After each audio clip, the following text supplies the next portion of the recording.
Did we mention the rich countries also dictate the fate of investors? Well, today, several international investors are in a spot because Russia has defaulted on its payments. The Kremlin says it has the means and the will to pay. But the US and its allies have ensured that Russia fails to repay investors. Our next report explains. Western sanctions against Russia have hit investors. Russia has been cut from global financial systems. Russian gold has been blocked. Russian foreign exchange reserves have been frozen. Basically, when Russia invaded Ukraine, the West rendered Russian assets untouchable. It is the 27th of June 2022 and Russia has defaulted on its payments. Moscow owes some $40 billion. It was supposed to pay $100 million in interest. 26th of June was the due date, but the money never arrived. It is a rare situation. Russia last defaulted in 1918 during the Bolshevik Revolution against the Tsar. That was more than 100 years ago. It's 2022 and Russia has a new leader who is often called a Tsar.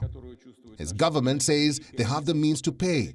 Russia has the money. It has made the payment, but it never reached the creditors, thanks to Western sanctions. This is Kremlin's side of the story. Russia says it sent the payment to an international bank, a bank called Euroclear.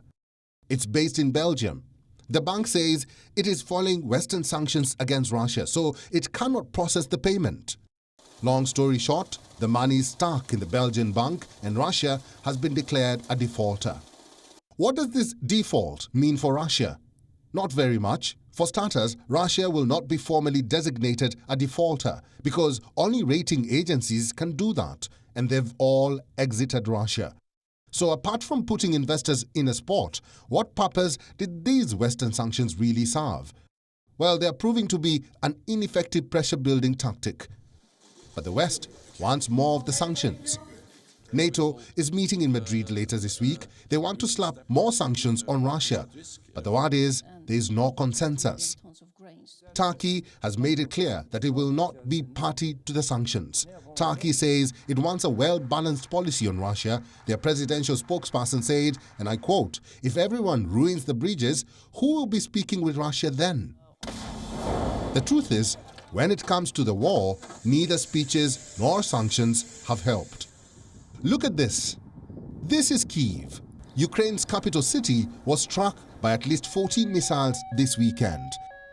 A 9-story apartment building was also destroyed. At least one person was killed and 6 others were injured, among them a 7-year-old girl. Missiles struck targets across Ukraine. Kyiv says some of the missiles were fired from Belarus. Over the weekend, the war took another turn. Russian President Vladimir Putin promised to send nuclear-capable missiles to Belarus. This is what he promised, the Iskander-M systems. And this is more proof that forced default or diplomacy is not changing much on ground. It is certainly not stopping the war, and Ukraine is getting desperate. Its President Volodymyr Zelensky addressed G7 leaders earlier today. He said he wants the war to end by the end of this year. Will Western sanctions secure this end or only add to the fire? We think you know the answer.